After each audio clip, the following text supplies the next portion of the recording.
Noel Rodriguez of Levittown is a 6th grade student here at Millneck Manor School for the Deaf in Millneck, one of 11 4201 schools statewide in danger of losing its state funding due to proposed budget cuts. Students, teachers, parents, and administrators have been reaching out for community support to help save their school. They say without state support, it is likely that many of these children will end up back in their home school districts, which they say are just not ready to provide the same level of quality education they've been receiving at the 4201 school. Noel Rodriguez says he's been to public district schools, and he doesn't want to go back. Nope. I didn't really like that school. Because this was before. And Millneck is a much different place.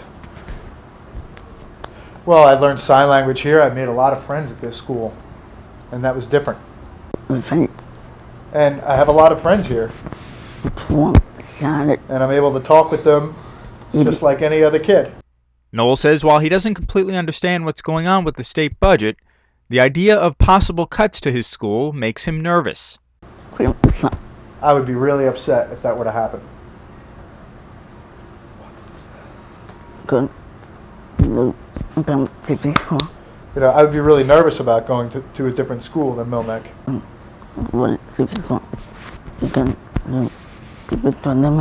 Well, my experience at that other school was like people didn't like me there, and that's why. Susanna Pauly from Levittown is a school social worker at Millneck Manor for the past 19 years. She says it's critical to save these 4201 schools. I've been focusing on deaf education for several years now. I feel that the services that are provided here are much more important than what could be provided in a mainstream program. In my opinion, we need to keep schools for the deaf in New York State alive. I mean, it would be really very embarrassing for New York State not to have schools for the deaf, while other states continue to provide those services for deaf students.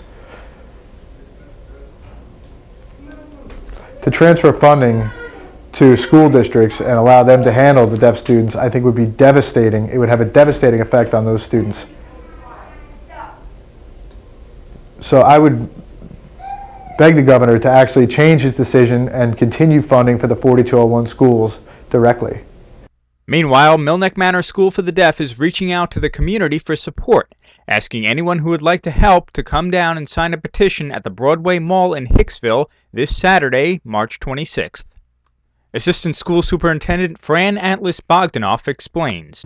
We've asked staff and the parents to join in on Saturday. We're doing a petition rally at the Broadway Mall, and the hope is that just people coming by. I've heard it is Family Day, so a lot of people will be coming into the mall, and we're hopeful that they will sign the petitions.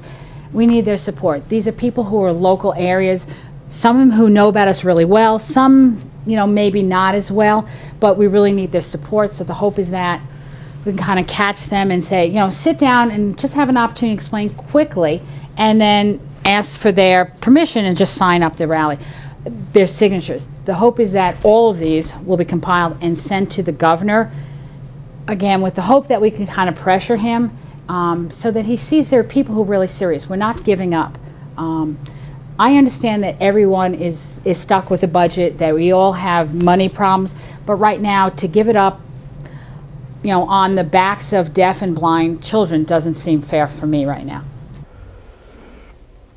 I think it's extremely important for the students who come here to attend this type of school, because everybody here is the same. Everybody has a disability, and they're not the only deaf person. Where if they were mainstream, they would be most likely the only deaf person in a hearing school or a mainstream school. And it's not only for the sign language aspect of it, the language development, but also the cultural aspect of it, developing deaf culture. For their future, after they graduate from Millneck, they can continue to be around each other. They'll have people to socialize with.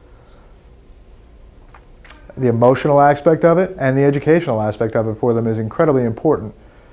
And I know that a lot of these kids, once they leave Millneck at the end of the day, they go home and they're lonely and they're alone. And so to put these kids into a mainstream setting, I think it would be very difficult for them communication-wise. having them here, communication is successful. In a public school, they wouldn't be in a signing environment. Their home life is also so frustrating for so many of them because they don't have sign language in the home. So why make it worse by closing the schools that have actually given them a place? After school, we have activities for them, special programs. We offer cooking programs. We offer sports, athletics. If they don't have these things, if they go to a public school, how would they access these types of programs?